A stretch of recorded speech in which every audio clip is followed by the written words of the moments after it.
It's the Daily Doug.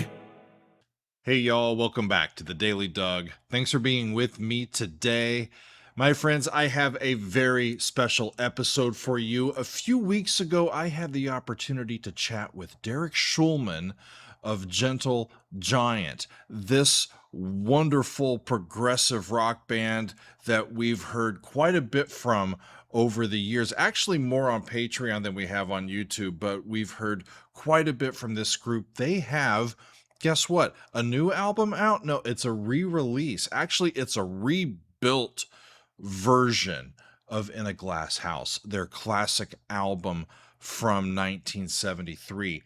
They've completely gone back and remixed it, remastered it, reimagined it, and just stripped it down to its bones and made it into this new thing, and taken the time to really get it to sound the way that they always had hoped that it could. And I had the opportunity to chat with Derek about it. He was a wonderful conversation, and we got quite into the nitty gritty about this album and the time period and what the band members were going through. And so here's what I'm going to do today, friends. I am going to share my conversation with Derek, and then I am going to share an excerpt of a reaction video that I have posted on my Patreon. It's the full album. I have reacted to the entire album with the new mix and everything. It's available for my patrons, and I will share my reaction to the title track coming up after this very lovely conversation that I have had with Derek Shulman. Hello, Hello, Derek. How are you? I'm doing well. How are you doing? I'm doing just fine. Thank you for joining me today. This is going to be lovely. I certainly hope so. Wonderful. Well, I read about the new release of In a Glass House, and I definitely wanted to talk to you. So I'm happy to have the opportunity to meet you kind of virtually, face to face, and say I've enjoyed all of the Gentle Giant music here over the years. I honestly didn't know about your band until I started the Daily Doug 5 years ago. Okay, yes, I think I remember you doing a listening session and finding out about what Yeah, it it was that. was it was the Freehand album. It was in 2021, I think, when the Freehand album and Steven Wilson were doing the updated version of that I really got an introduction to your band, and I was like, "Who are these guys?" Because I'm a classically trained composer, but of course I love rock and roll. So, you and your brothers Ray and Phil, you formed Gentle Giant in 1970. Oh, excuse me, one second. No worries. I have the World Cup on the TV. Oh, we got football. Yeah. Well, England's still in it. Is still in it. Absolutely, Yeah. England are going to win this one. Yeah, they might. They might. So Phil and Ray and yourself, after doing some other stuff in the 60s, you formed Gentle Giant in 1970. The music is complicated. It's sophisticated. To me, when I've heard it, it blurs the lines between like classically informed music and popular music, non-stage music. So my one of my questions is, like, who were some of your early influences, musical influences, that fostered such a love of broad musical outlets? Well, for me personally, our father was a musician, a professional jazz musician, actually. Mm. Played trumpet, and he was a band leader. But he was just an incredible musician. He was able to pick up any wind instrument and master it within 10 minutes. I mean, literally, Wow. So that I hope that DNA drifted down to his children and Ray, myself, Phil, and my sister, my other brother. We all had music in our genetic makeup, I think. Hmm. But certainly his jazz influence, but and he also loved classical music as well. So, and we just had music around the house all the time and All the music time. around the house. So it wasn't just one style of music that was always around the house. It was everything. It was It's jazz, everything. it was classical. I love to listen to the R&B and popular music of the US in those days on American Forces radio. Hmm. The blues and R&B stuff that was never heard over here in America, but it was heard from American Forces playing to the African American crowd based Yeah. in India, etc. So I used to love hearing, Sonny Boy Williamson, Howlin' Wolf, and then of course the Motown sound. The kids in England used to listen to that all the time, and it was a big influence on all of the kids in England who were Hmm. musical, including the Beatles, of course. That we used to listen to that and influenced by them. Yeah, a lot of the British musicians, y'all did blues, American style music better than the Americans did. It's like, wait a minute, that sounds good. We'll add some British flavor in there as well. Yeah, Wonderful. it's a little bit bigger. Yeah. So as you get to 1973, your fifth album in 4 years with In a Glass House. Talk to me about the composing direction that y'all went to for this album. I read that the aphorism, those who live in glass houses should not throw stones, played a little bit of a role in the conception of this particular record. So, talk about your memory of the composing sessions and coming up with the music and the ideas for this particular record. Well, this album was a very strange. It was a milestone record actually, because at before then, during the first four albums, you were a six piece. My brother Phil was in the band. Yeah. After the Octopus album was made, he left the band, and it was quite, how can I put this? It was not acrimonious, but it certainly wasn't a pleasant experience Hmm. for both myself and Ray, because he was our brother and also a band member. So we had to redefine ourselves and refocus ourselves as a five piece. And I think in a lot of respects, it was a blessing in disguise. It was more our focus would become more streamlined, both on stage and on our composing. Hmm. And I think that this album, it was a dark album to make. We made it and we wrote, recorded, and mixed the album in something like 5 weeks. It was done that quickly. Darn.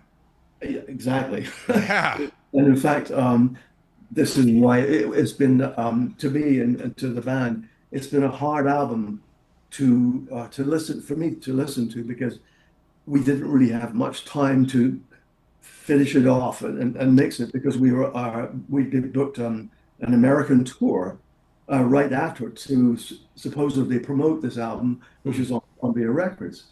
Actually, when we presented it to Columbia Records in America, they deemed it too uncommercial. And I read about that. Your record label's like, we don't know what to do with this. exactly. I Hmm. mean, Gentle Giant, too uncommercial. Yeah, okay. So guess what? But nevertheless, we toured, and it came in at one of the biggest imports of the year, which is, Cool. but the sound sonically, the album, it was a hard album to make because of the situation which I just described, and because we were finding ourselves again. Hmm. Suddenly it was like, okay, not just a member, but our brother had left, Hmm. and myself and Ray, took on the mantle of being well, leaders, if you like, and so it was an album which first, I personally found it very hard, and I think most of the band did to really listen to. However, we all always wanted to remix that album, but we weren't able to find the multis. That was one of the only albums we weren't able to find the multi-tracks. Well, as you come back to it now, I read this is the first time that people will be able to hear it in surround sound or the Dolby Atmos. So you went back to all of the original masters, right, and just rebuilt the thing. Exactly. Well, Awesome. we were lucky enough to I met an incredible um, engineer slash producer who's a Grammy winning producer from Brazil Hmm. in Brooklyn. And while we got talking, and I said, "Man, you've got some incredible new equipment here. We've got this album, and we are not able to remix it because we don't have the multi-tracks." Mm. And he said, "You have the master quarter inch?" I said, "Yes, we do." He said, "Well, you know what? I think with our new technology, um, I can try to separate not just stems, but the actual tracks themselves." Wow. And I said, "Okay, give it a shot." So he literally, and within a couple of weeks, he said, "Come on into the studio," which I did. It was in Brooklyn. And he started playing me the kick drum and the snare and the cymbals of just and each part. So we were able to put together not just a stem of eight tracks of what you can usually do with this technology, the actual 24 tracks of the album. That's amazing. It's amazing. Is there any particular song on the album that for you kind of takes on a flair and a color, a sound palette that really ups your enjoyment of the original? Is there one track that pops out to you as like, wow, this one really was improved by this process? Well, I think every one of the tracks were, of course, what am I going to say? Listen to But the whole album, Doug. Come on. Okay. no, but there's one. I mean, we actually put it out as a grad track, "Way of Life," Mm. and it's actually on the internet now. We put it out. When I hear it now, it's I remember, when we did a whole playback session a couple of months ago. Um, for many reasons, this is going to sound bizarre, but I got chills Mm. listening to it. And when music touches you that way, then you know you've got something. You as a Yeah. composer, you know you've got something. Yeah. And especially the end part of that, which just carries it's a beautiful kind of a melody, which is the counter melody as a keyboard melody, and it's spectacular. And when I heard it, it really had my hair stand on end, and I at that time as well, I Yeah. thought of my brother Ray, who Mm. passed away a couple of years ago. Yeah. He would, somewhere in the ether, wherever the ether is, he's looking down and saying, "Yeah, that's right. This is what That's I wanted." wonderful. Wonderful, Derek. I can't wait to hear the entire new thing. I've heard several of your albums all the way through as filmed, reactions for my patrons and here on YouTube, and I always enjoy just tapping into the eclectic nature, especially of music making in the 1970s. It seems to be a very special time in the history of humanity where the record labels and all of the I don't know, influences from one way and then the musicians from another, we were able to get just iconic recordings from that part of human history. And I look back on the Gentle Giant discography as a major player in the experimentation and the just musical play, just having fun, seeing what we can come up with, seeing what we can do, you That's know? You actually brought up a very good point. We love to have fun Mm, with our music. We didn't take ourselves seriously, but we took our music seriously. But we had absolutely. fun in bringing our influences to the music. I mean, Carey, a keyboard player, has a degree in composition and percussion from the Royal Academy of Music. And Ray was a classically trained violinist. He was groomed to join the National Youth Orchestra of Great Britain. Hmm. So, thematically and musically, we had classical chops, and you got monkeys like me that loves R&B and soul, and great blues player like Gary and John, Yeah. and And for musicians, especially in that era, who were really eager to take the next step. The classical stage was in a very weird place, post World War II and music concrète and all the, not writing memorable melodies for stage music, let's say. And then so we turn to our progressive rock heroes, and y'all are the ones that are bringing the saxophones and the flutes and the recorders and the violins to amplified rock and roll. And it's just wonderful. It's wonderful sounds,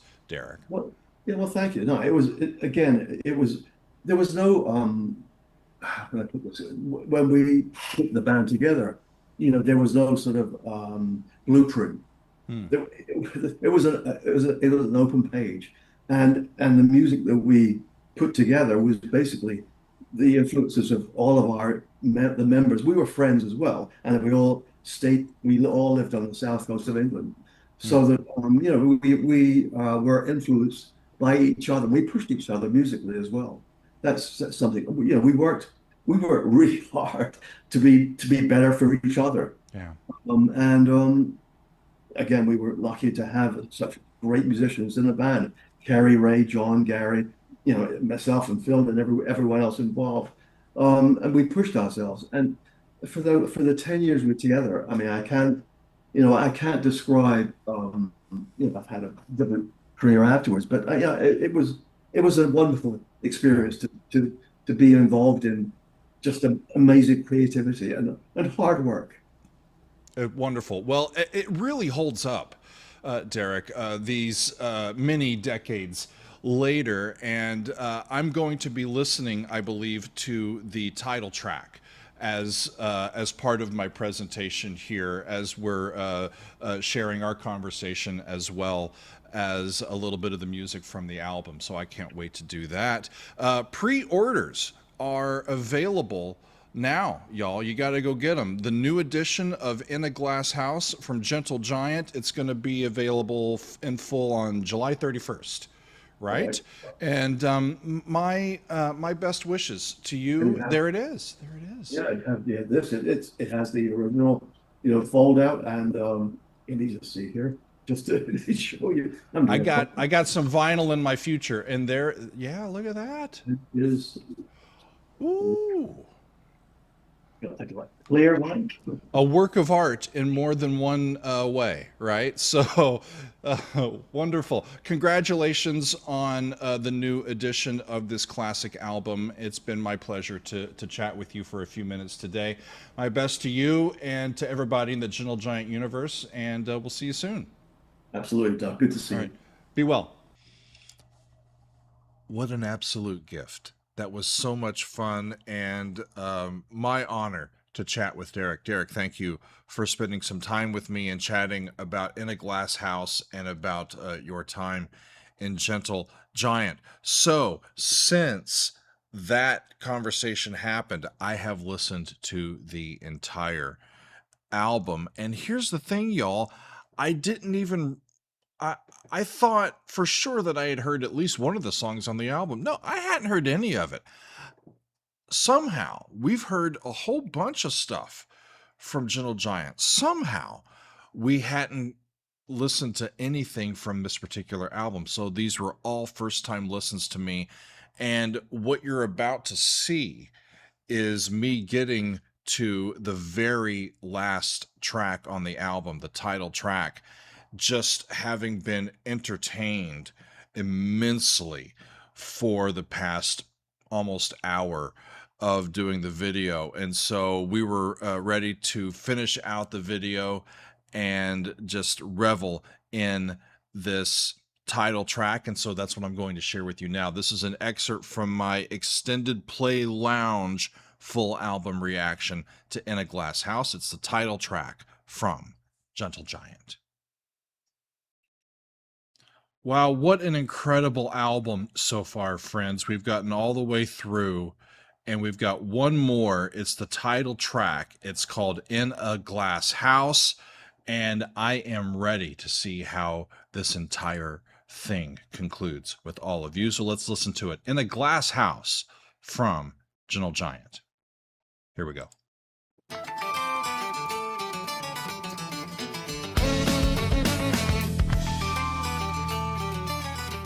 Harmonics, violin, and acoustic, and electric bass.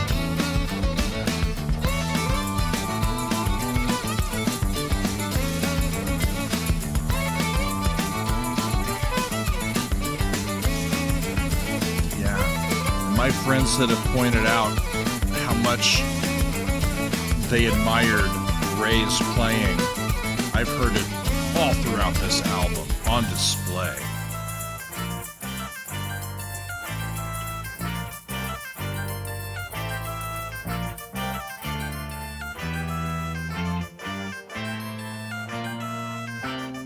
Looking through the window, can you tell me what you see? You're sure you're really seeing what is meant to be? A glass, a mirror to reflect what I conspire, a vision, image, and desire.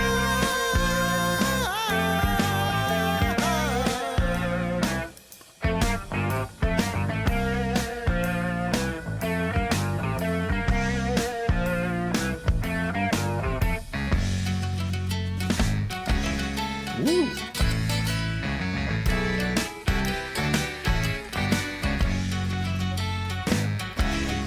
I'm a big fan of the mix throughout. I don't think they've missed yet. There's great consistency throughout the entire album. It just comes alive right at you.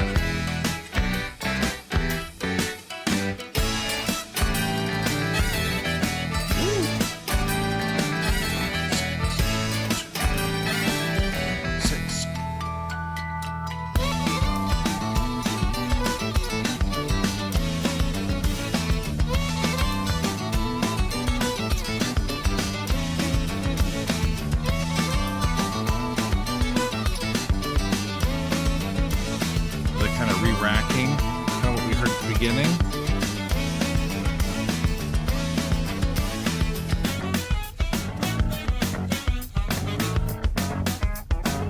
Standing on the edge, believing all I'm searching for. What? Close your cloudy eyes and chase all that you did before.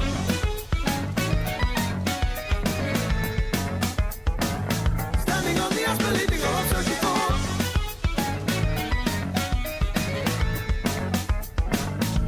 Cloudy eyes and chase all that you did before. Living in the glass house, shielding all that's meant for me. Can you clear the shade and can you tell me what you see?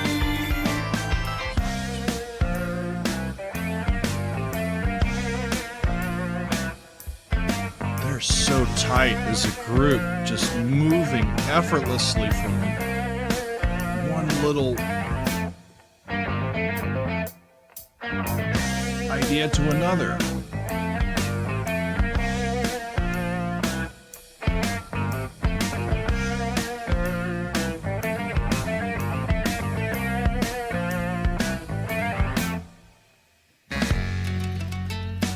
And they go to a place where I would have never thought.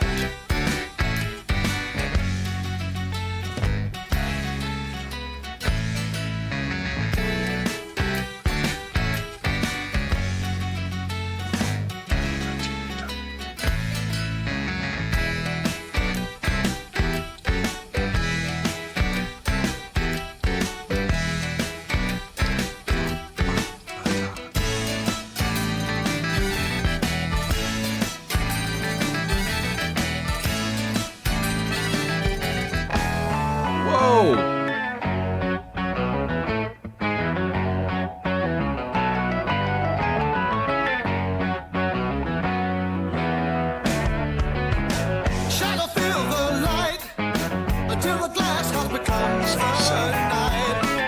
Whoa! The dark is gleaming, or am I dreaming? Running everywhere, seeing clearly when I'm there. Is it today or is it your way? And the moon must fall. Inspiration waits for your I love how Derek's voice is light, but it also has some really good cut and grit to it. And then Carrie's voice is just ethereal. Almost Renaissance in its approach.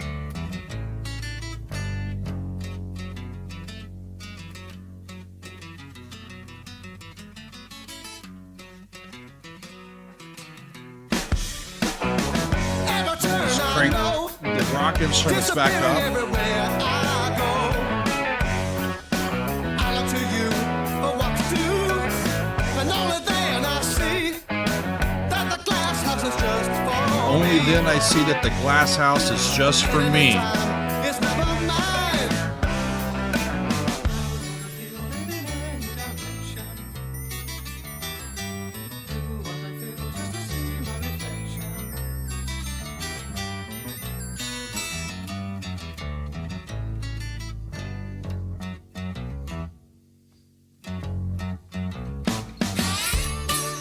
And then, ever so subtly, the riff changes and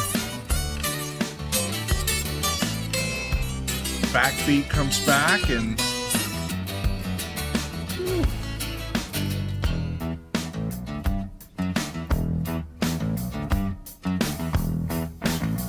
six, seven.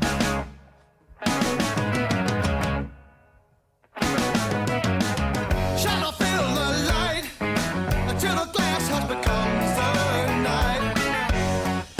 A clock is gleaming, or am I dreaming? I'm running everywhere, seeing clearly when I dare. Is it today or is it your way? And the moon must fall. Inspiration waiting for your call, or for you to get a silhouette.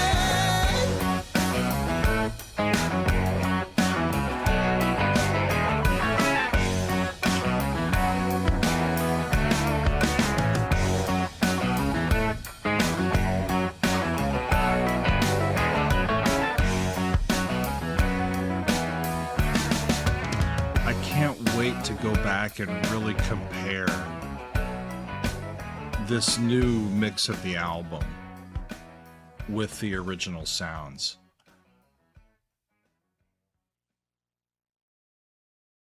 Because it's an instant favorite for me.